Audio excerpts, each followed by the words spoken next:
Let's go Dolphins! There's a change being quietly discussed within the Miami Dolphins organization right now, and if it actually happens, it could divide the entire fan base overnight. Some will say it's brilliant, others will say it's a huge mistake. And the craziest part? It all starts with a decision that could redefine this team's identity for years. But before I reveal what's really going on, do this right now, like if you truly believe the Dolphins are building something special. And I want to feel the energy of the true fans. Leave a comment saying, I'm optimistic about this team, no matter what happens. Now let's get straight into it. I've been analyzing this 7-round mock draft put together by ESPN's Matt Miller, and honestly, Dolphins fans, there are some serious talking points here. We're talking about 11 selections, no trades, and a strategy that raises more questions than answers. And it all starts with that 11th overall pick. According to the mock, Miami selects wide receiver Mike McDaniel. Now, look, Lemon is a fantastic prospect. The numbers speak for themselves. 79 catches, 1,100 yards, 11 touchdowns last season,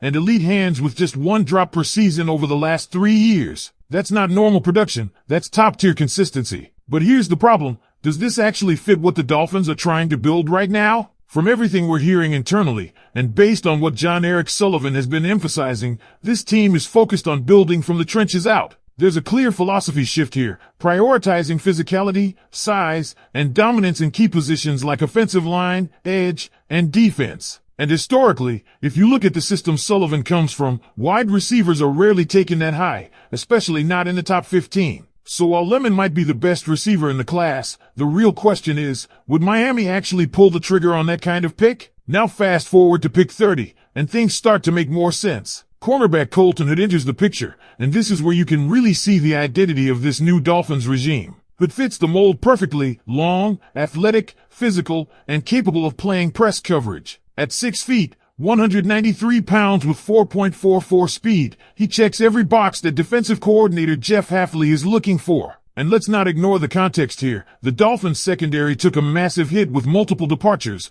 leaving a real gap at corner. This is the kind of pick that feels realistic. This is the kind of move that aligns with the philosophy we keep hearing about, building a tougher, more physical team that can compete deep into the playoffs. But then things get interesting again in the second round with tight end Eli Stiers. Now, I'm going to be honest with you, this is where the strategy starts to feel a bit questionable. Yes, Stiers is an elite athlete. His combined numbers were off the charts, and his explosiveness shows up on tape. But he's primarily a receiving tight end, not someone who contributes heavily in the run game. And when you look at Miami's needs, cornerback, safety, edge, offensive line, does taking a tight end this early really make sense? That's where the debate heats up, because this entire draft seems to be walking a fine line between talent and team philosophy. And as we move further down the rounds, you start to see more of that physical identity emerging. Players like Jan Barham, a linebacker transitioning to edge, known for his aggression and run-stopping ability. That's exactly the type of player Miami wants, someone who brings toughness to the trenches. Even later picks like safety VJ Payne and running back Adam Randall follow that same pattern, big, physical, relentless players who match the new direction of this team.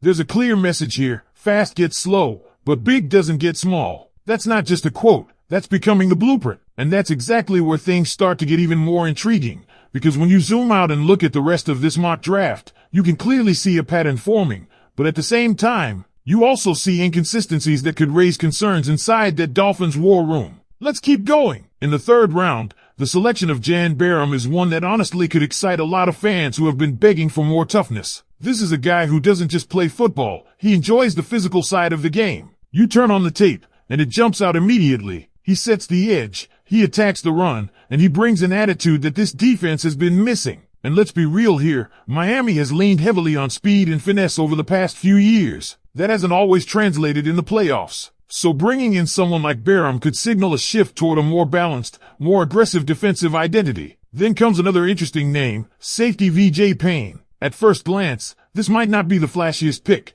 but when you dig deeper, it actually fits perfectly with what this team is trying to build. A big-bodied safety, over 6 feet 3 inches, long arms, and still running a 4.4? That combination is rare. But more importantly, he plays downhill. He's physical. He doesn't shy away from contact. And if you've been paying attention to everything coming out of this front office, that word, physical, keeps coming up over and over again. This isn't random. This is intentional. And that brings us to the offensive line, because if there's one area Dolphins fans have been frustrated with, it's consistency up front. The selection of Trey Zune out of Texas A&M might not grab headlines, but it could be one of those under-the-radar moves that ends up being extremely important. A versatile interior lineman who graded highly in pass protection, allowed very few sacks, and has the flexibility to play multiple positions. That's the kind of depth Miami desperately needs, especially when you consider the current uncertainty and competition along the interior. Now let's talk about Elijah Surratt, and this is where things get really fascinating again.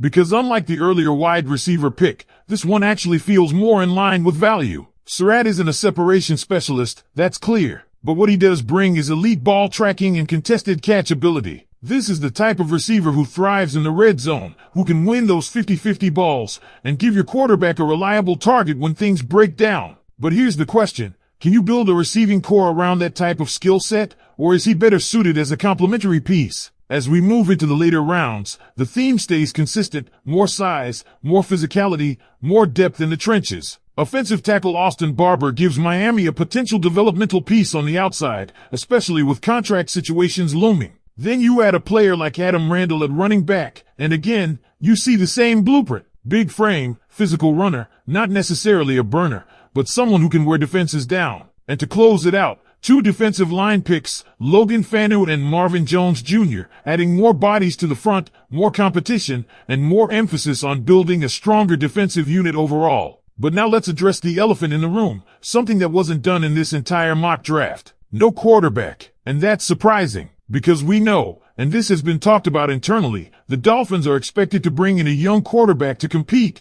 to develop, and to push the current room. Not addressing that position at all? That feels like a major gap in this strategy. So when you put it all together, Dolphins fans, here's the reality. This mock draft has pieces that make a lot of sense, especially when it comes to building a more physical, more complete football team. But at the same time, those early picks, the wide receiver at 11, the tight end at 43, they don't fully align with what this team has been signaling. And that's why the overall grade lands somewhere in the middle. Now I want to hear from you, and be honest about it. And this is where everything connects, Dolphins fans, because what we're really seeing here is not just a mock draft, it's a clash of philosophies. On one side, you have the idea of taking the best talent available, no matter the position. That's where a name like My Lemon comes in. A polished, elite receiver who could instantly elevate the offense and give Malik Willis another dangerous weapon. On paper, that sounds exciting. It sounds like a move that could light up the scoreboard and bring back that explosive identity Miami has been known for. But on the other side, you have reality. You have a team that got exposed in key moments. A team that struggled with physicality, especially in the trenches. A team that, when facing tougher opponents, couldn't always impose its will. And that's exactly why this new regime,